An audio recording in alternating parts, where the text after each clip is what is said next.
Palina. Ang barangay ng Palina ay matatagpuan sa probinsya ng La Union, munisipalidad ng Pugu. Ito ay kabilang sa 14 na barangay na bumubuo sa munisipalidad. Ang barangay na ito ay pangalawang may pinakamaraming populasyon. Sinusundan nito ang barangay ng Cares. Ito rin ang pinakamataas na barangay ng munisipalidad ng Pugu.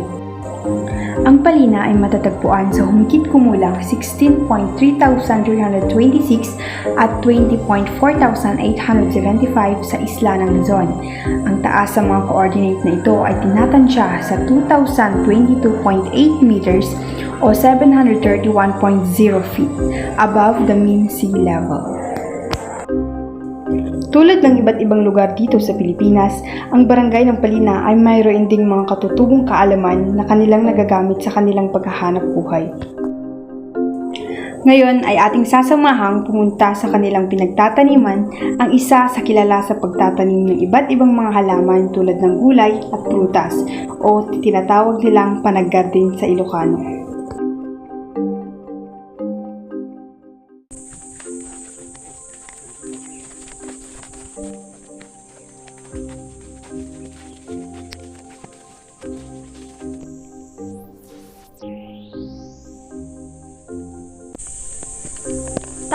Anya ti araramidin nyo tapno dumakkel nga napintas dagita mulmula yung nateng kan napintas dagiti bungbunga na. Yung nakapay ti pagmula ti nateng. Pagkatapos bago agmula karga pay dagiti napuran nga root nga mawawagan ti asis. Dati gamin iso nga ikarga ti kasjay. Taumon una nga iso ti patabana rato ino agtubo rati mula nga nateng. No agsabungan natin mula kas kumalati kamatis ke agsabungan ikatan na gito'y kastoy nga barakbak nga natangkanan nga bulong tapno han nga isot paglumangan na gito'y pistiken balinan na amin na gito'y sabsabong na tapno kasta napintas iti pinagbunga na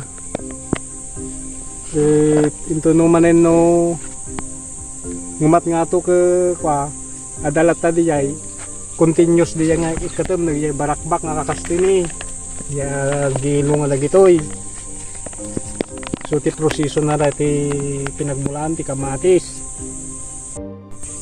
datoy mot si tao uno utong nga kuna tayo ti proseso na madaytoy kasi matlaang no nalpas mo na gabyon kargaan manen iti pataba na nga nagay lugit ti manok mas nga je ko nada nga sikindang iso ti sa kanto sibugan pagpalabas ka oray no 1 week sa kanto mulaan ti bukol ti utong kano kastagat into no nagrusingan continuous di nga napintas engga nga agbungan abono na pay ket diay ang gana nga maapit aminan.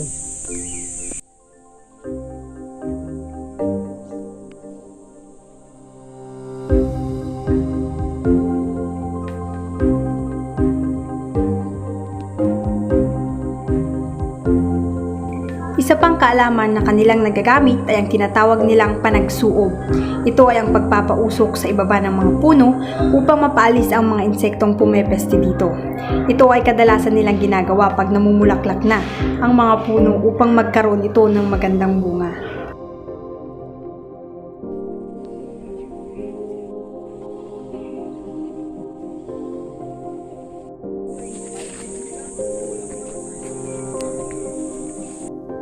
Sumama rin ang aming team sa pangangalap ng isda o ang tinatawag nilang panagkamal upang makita kung papaano nila isinasagawa ang pangangalap.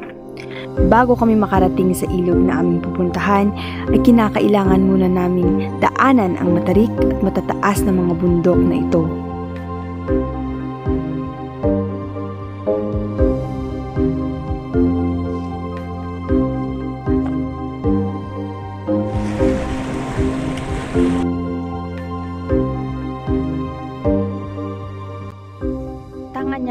Mayat nga panawon ti panagpapakat iti puket tanong masigurado nga adda iti maalang asida.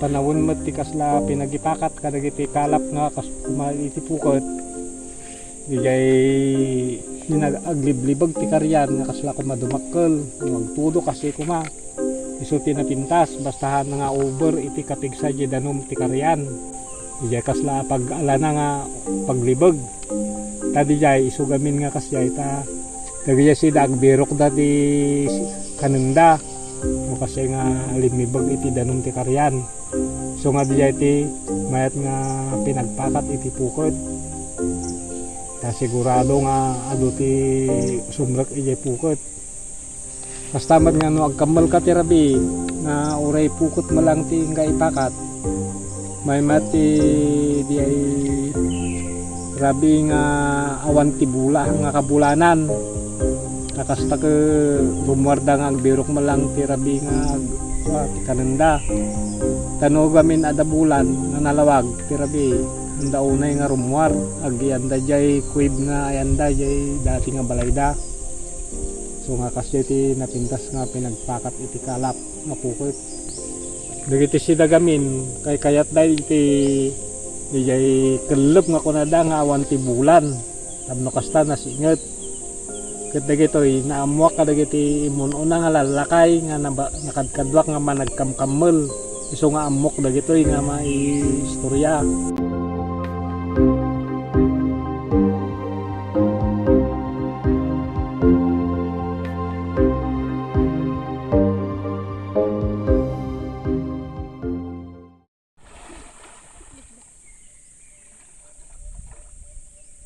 tapay nga pinagkalap nga kas kumaiti ikot kas kumadijay kalap nga sigay nga kunada ti damo na dijay nung ka agkalap ti sigay i wayat mo pa ijaban aw nga ipalimot sa kanto malpas dijay sa kanto kambu-kambugan tapno rumwar dagay tilapia o no karpa tapno kastakot mabulabog da mapanday jay agtaray nga mapandalapusan ni jay impakat nga sigay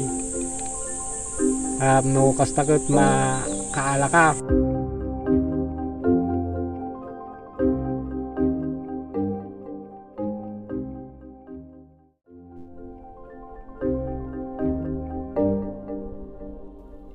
Isunod naman natin ang medicinal plant o ang tinatawag ding medicinal herbs. Ito ay kadalasan nating nakikitang tumutubo sa ating mga bakuran. Ito rin ay natuklasan at ginagamit sa tradisyonal na mga kasanayan sa panggagamot mula noong sinaunang panahon.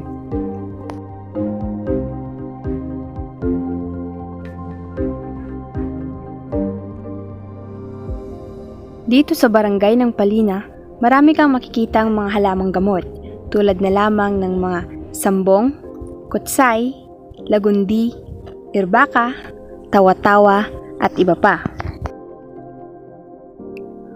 Pinuntahan nga namin ang bahay ng isa sa kilala dito sa barangay ng Palina na may mga nalalaman tungkol sa paggamit ng mga halamang gamot.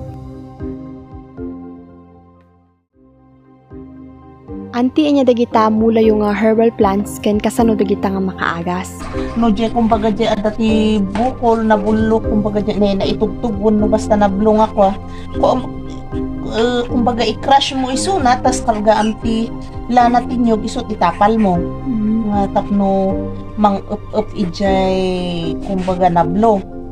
Daytoy mat gis it ko na ngam jak amuno nya tidaddo mga term tidaddo maada jay imbaga ni Auntie Maria idi ngam nalipatak man nya jay may isang ako na daytoy nagan na ngam gis it ti malagip ko daytoy parotom daytoy i-boil mo tas pag gargle mo kumbaga ihanlang nga gargle no dikat mabaling nga ibayag mo ikwam ijingiwat mo nga mabayag into no kasamto i-release nga kwa makakwapi man tinakwak dito at least ada data 4 hours ngahan nga sakit tingipon ko idi tahan nga rod nga mabaling kanyak idi masigugak tag tumarti ko so diya dito 4 hours ti effectivity na mo dito nga kwa for toothache daytoy oregano o ugasam tapos i-crush mo ikargam iti nalinis nga lupot puspusam jay maurnong mo nga kwa iso ti painom ti ada uyak na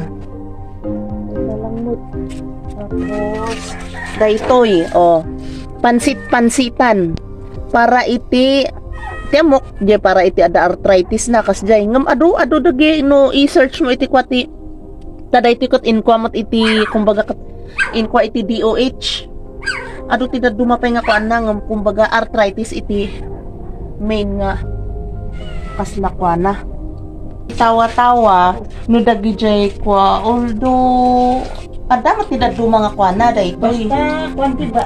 Mabali nga ko ang natin virus.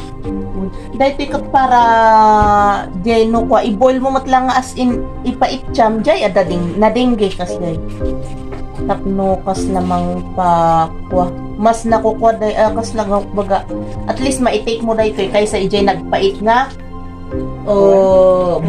bulong timangga ay bulong timangga bulong ti papaya nga kunada di kumbaga pangkwa mo lang iti na dengue di pang pangato iti dara kunada di ay napait mo di bulong ti papaya gamin as in nga noobing nga kakot makasarwa da kano ureno ko na mga kuampihani ngum daytoy haan kas lang nga regular tea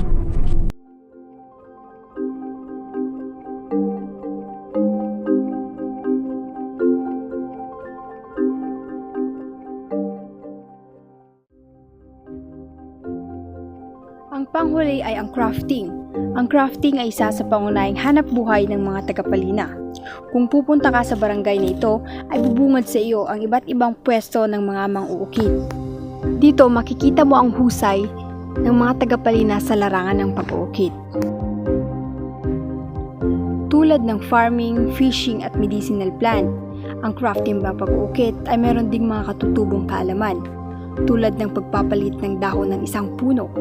Ito ay nagpapahiwatig na hindi pa pwedeng kunin o putulin ang puno dahil madali itong masira.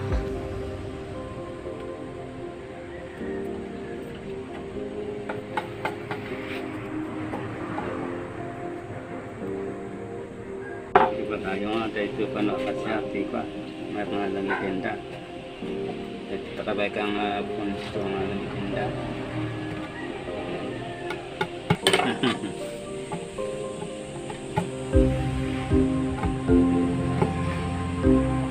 Mantibugan ka na po yan.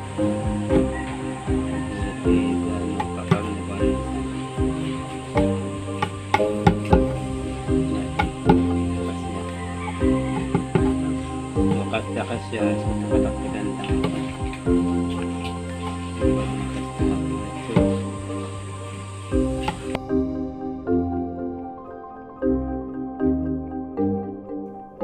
Ayon sa isa sa pinakamatandang mang-uukit dito sa barangay ng Palina, ang puno ng akasya ang isa sa pinakamagandang gawing furniture. Isa pa sa kanyang mga nabanggit ay ang kagaspangan ng balat ng puno ay sumisimbolo na pwede nang putulin ang isang puno dahil ito ay nagsisimbolong matigas na at pwede nang gawing furniture.